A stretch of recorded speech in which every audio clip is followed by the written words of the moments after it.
ભરૂચની મનુબર ચોકડી પાસે આવેલી રહેમતનગરમાં લોકભાગીદારીને ખર્ચે અંદાજે 7 લાખ રૂપિયાના રસ્તાનું લોકાર્પણ કરવામાં આવ્યું। મનુબર ચોકડી પાસે આવેલી રહેમતનગરમાં લોકભાગીદારીને ખર્ચે અંદાજિત 7 લાખ રૂપિયાના રસ્તાનું લોકાર્પણ કરવામાં આવ્યું। આ સાથે લોકભાગીદારીના 75 લાખના અને નગરપાલિકાની ગ્રાન્ટના વર્ષ 2022-23ના કામો પૂર્ણ કરવામાં આવ્યા હતા। સાથે સાથે રહેમતનગરમાં પાણીની લાઇન ગટરનું કામ પૂર્ણ કરવામાં આવ્યા તો કાઉન્સિલર સલીમભાઈ અમદાવાદીએ કહ્યું હતું કે નવા કામોની જાહેરાત ટૂંક સમયમાં થશે, જેની કામગીરી વહેલી તકે શરૂ થશે અને નગરપાલિકાના રસ્તાનું લોકાર્પણમાં વોર્ડ નંબર 1ના કાઉન્સિલર સલીમભાઈ અમદાવાદી, કાઉન્સિલર હેમેન્દ્રભાઈ કોઠીવાલા, રહેમતનગર સોસાયટીના પ્રમુખ સિરાજભાઈ ભગત અને આસિફભાઈ, સોસાયટીમાં રહેતા આગેવાનો અને સોસાયટીમાં રહેતી બહેનો હાજર રહી હતી અને સોસાયટીમાં રહેતા સિરાજભાઈ ભગતે કાઉન્સિલર સલીમભાઈ અમદાવાદી અને કાઉન્સિલર હેમેન્દ્રભાઈ કોઠીવાલાનો સોસાયટી વતી આભાર માન્યો હતો।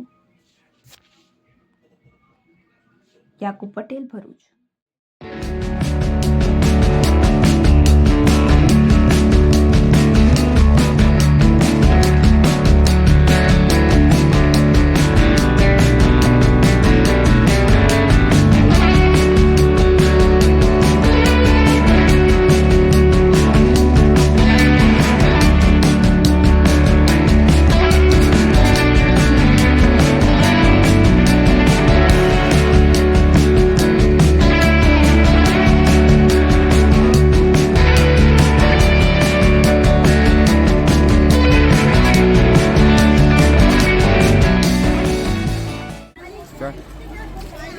આજ રોજ રહેમતનગર સોસાયટીનો મુખ્ય રસ્તાથી લઈ અંડર સુધીનો રસ્તાનું કામ પૂર્ણ થયું છે, જે લોક ભાગીદારીમાં કરવામાં આવેલું છે।